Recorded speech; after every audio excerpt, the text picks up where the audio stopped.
Hello everyone, how you all? I hope you all are doing good. ये chart Nifty का 5 minute time frame बात कर लेते हैं। आने वाले ट्रेडिंग सेशन के अंदर अपन को क्या पॉसिबिलिटीज़ देखने को मिल सकती है, क्या अपने सेंटिमेंट रहने चाहिए और कौन से लेवल्स है जहाँ पे अपन को फोकस करना चाहिए for making the opportunities, for making the trades. ठीक है, तो देखो यहाँ पे आप थोड़ा गौर करो चार्ट की तरफ। यू विल सी कि मार्केट जो है, market is continuously showing bullish momentums, और ये जो मोमेंटम था काफ़ी स्ट्रॉन्ग मोमेंटम है, ये ऐसे ही डिमिनिश नहीं होगा। ठीक है, तो अब कहाँ पे अपन को पॉसिबिलिटी देखनी चाहिए कोई भी ट्रेड प्लेस करने की for the buying opportunity? Obviously, क्योंकि बाइंग अपॉर्चुनिटी एक ज़्यादा हाई प्रोबेबल सेटअप अपन को देगा, क्योंकि ट्रेंड के साथ में रहने में ही आपका भला है। ट्रेंड के साथ में ही रहा करो, कभी भी आपको कोई भी ट्रेड पिक करनी हो तो जस्ट सी कि ट्रेंड क्या चल रहा है, जो भी ट्रेंड हो उसके साथ में रहोगे तो प्रोबेबिलिटी ऑफ विनिंग आपकी हमेशा हमेशा ज़्यादा रहेगी।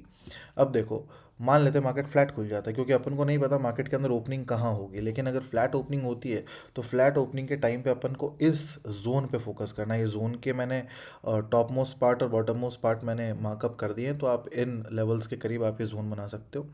ठीक है ना? तो बाइंग अपॉर्चुनिटी अगर फ्लैट खुलता है तो इस जोन से अपन को फोकस करना है। इस जोन पे अगर अपन को कोई भी साइन दिखाता है मार्केट, तो वी कैन गो लॉन्ग। या फिर अगर मान लेते हैं मार्केट गैप डाउन खुल जाता है यहाँ के करीब, डायरेक्टली जोन के ही नीचे, तो हो सकता है कि मार्केट इस तरीके से रिट्रेसमेंट ले और फिर इस जोन पे आके अपन को एक बाइंग अपॉर्चुनिटी दिखाए। ठीक है, तो ये दो जोन है जहाँ पे अपन को ध्यान देना है कंप्लीटली।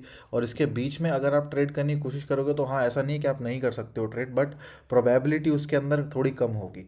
तो क्यों ना हम सिर्फ इन्हीं जोन्स पे फोकस करें, और अगर मार्केट इनको अप्रोच करेगा तब तो अपन रिएक्ट करेंगे, नहीं करेगा तो नहीं करेंगे। That is it, that is the simple rule. ठीक है ना? तो ये सिंपल सा सिनेरियो है अपना आने वाले ट्रेडिंग सेशन के लिए। अब टारगेट्स क्या होने चाहिए बाइंग अपॉर्चुनिटी के अंदर?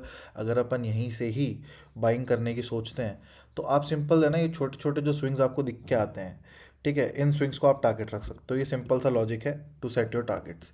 ठीक है, चलो, अगर कुछ भी चेंजेस होते हैं लाइव मार्केट में, अगर मान लेते हैं कुछ बड़ा गैप अप हो जाता है, क्योंकि अभी तक अपन ने बात करी फ्लैट और गैप डाउन ओपनिंग के सिनेरियोज में, तो गैप अप सिनेरियो के अंदर अपने पास में लेफ्ट साइड में कोई भी लेवल नहीं है, क्योंकि मार्केट एक ऑल टाइम हाई पे है।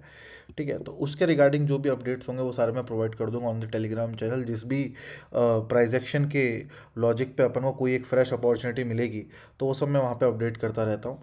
ठीक है ना? लिंक मैंने डिस्क्रिप्शन में दे रखा है, वहाँ से जाकर ज्वाइन कर सकते हो। Thank you so much, see you in the next one. Thank you.